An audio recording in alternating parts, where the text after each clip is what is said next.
सीमा जब पाकिस्तान में थी, उसका तलाक हुआ, उसके बाद वो अपने पिता के यहाँ आई।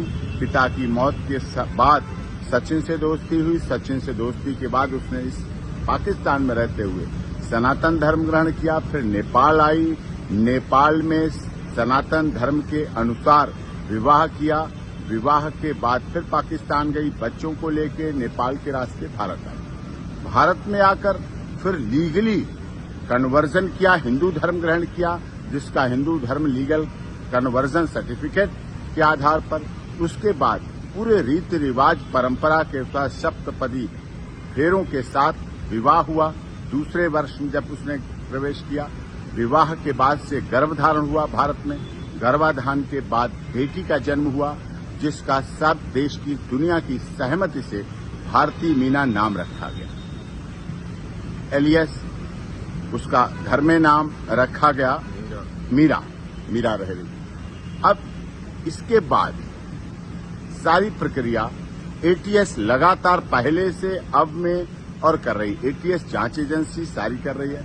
पुलिस की निगरानी अब भी पहले भी शुरू से अब तक है। उत्तर प्रदेश पुलिस माननीय न्यायालय के आदेश पर सीमा सचिन मीना के घर, अपने पति के घर ससुराल में रह रही है, जो कि भारत में जन्म लिया, भारत का रहने वाला भारतीय है। देश के महामहिम राष्ट्रपति जी के यहाँ उसकी याचिका लंबित है। सारे ओरिजिनल डॉक्यूमेंट जो पाकिस्तान से लाई थी सब सीमा के एटीएस के पास हैं, जांच कर रही है।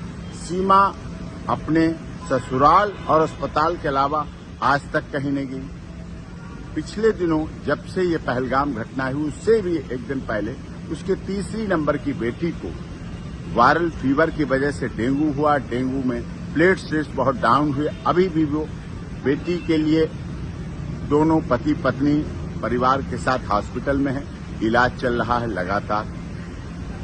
नवजात बच्ची उनके साथ है भारत में बेटी। उसका सर्टिफिकेट उत्तर प्रदेश की माननीय सरकार ने जारी कर रखा है, बर्थ सर्टिफिकेट, और उसके आधार पर है, भारत में रह रही है। उससे इसने पहलगाम की घटना, जो दुखद घटना है, उससे इसका जोड़ना बिल्कुल गलत है। जो लोग आलोचनावश ऐसा जोड़ रहे हैं, उसकी स्थिति को देखें। भारत की अब बहू है, मीना समाज की सम्मान है और रघुपुरा में रह रही है। देश की सरकार का, माननीय उत्तर प्रदेश की योगी आदित्यनाथ जी की सरकार का, केंद्र सरकार का सदैव उसने पालन किया है।